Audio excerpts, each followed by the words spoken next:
प्रतिवर्ष भली चलित वर्ष मध्य हनुमान जयंती बा हिंदू नववर्ष महाडंबर पालित करने प्रस्तुत होछि नवरंगपुर हिंदू एकता बाहिनी। एने स्थानीय राजशाही स्थित गणेश मंदिर प्रांगण एक सांबादिक सम्मेलन में कार्यक्रम रूपरेख संपर्क में नवरंगपुर हिंदू एकता बाहिनी संगठन तरफ सूचना प्रदान कर संध्या समय हिंदू एकता बाहिनी तरफ स्थानीय चाउरियागुड़ा छक एक विशाल रैली बाहरी सहर परिक्रमा कर पुलिस थाना पर्यंत हेबो। ए शोभायात्रा महाराष्ट्र वार्तारू एक ढोल ताशा और बनारस ओघरी बाबा नृत्य आंध्र प्रदेश 5टी नृत्य सामिल होबार कार्यक्रम रही सूचना प्रदान कर तेणु शोभायात्रा जिला तथा आखपाख अंचल जनसाधारण सामिल हो कार्यक्रम को सफल करने हिंदू एकता बाहिनी आह्वान कर प्रति वर्ष पर चलित वर्ष हिंदू एकता बाहिनी तरफ 14 तारीख पणा संक्रांति ओडिया नववर्ष एक भव्य शोभायात्रा हम।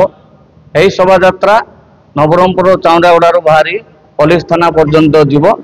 यही शोभायात्रा 3टा प्रस्तुति बैठक सरी जाइए।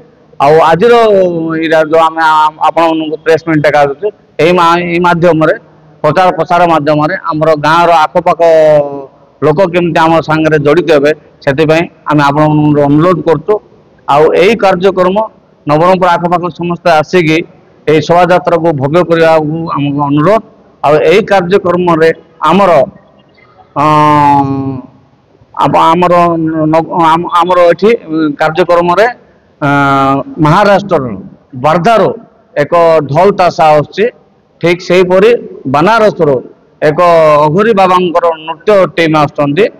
ठीक सेहीपरि आमर आंध्र प्रदेश 5टा ट्रुप आसे जेपरि कि हनुमान आउ बाघ नृत्य आउ हाथी नृत्य आउ सेमती कालिका सगर टाइप दूर नृत्य 5टा ट्रुप आसुचंदी आंध्र प्रदेश आउ टोटाल ए कार्यक्रम नवरंगपुर को पूरा भगवामय कराब पूरा सजा जाउचे भगवा कलर सजा जाउचे।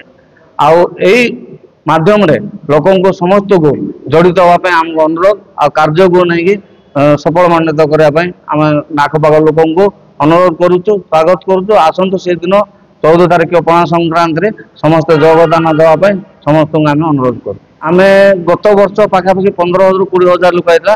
यही वर्ष आम प्रचार प्रचार करुचु आपण माध्यम भी प्रचार प्रसार होती। तो आम आशा करुचु पाखापाखि 40,000 ରୁ 50,000 लोक हे। से आम प्रशासन पुलिस प्रशासन अनुरोध करते शांति श्रृंखला कार्य को समापन करेंगे आम पुलिस प्रशासन अनुरोध करुचु। नवरंगपुर श्रीहरि विषय का रिपोर्ट नवरंगी लाइव।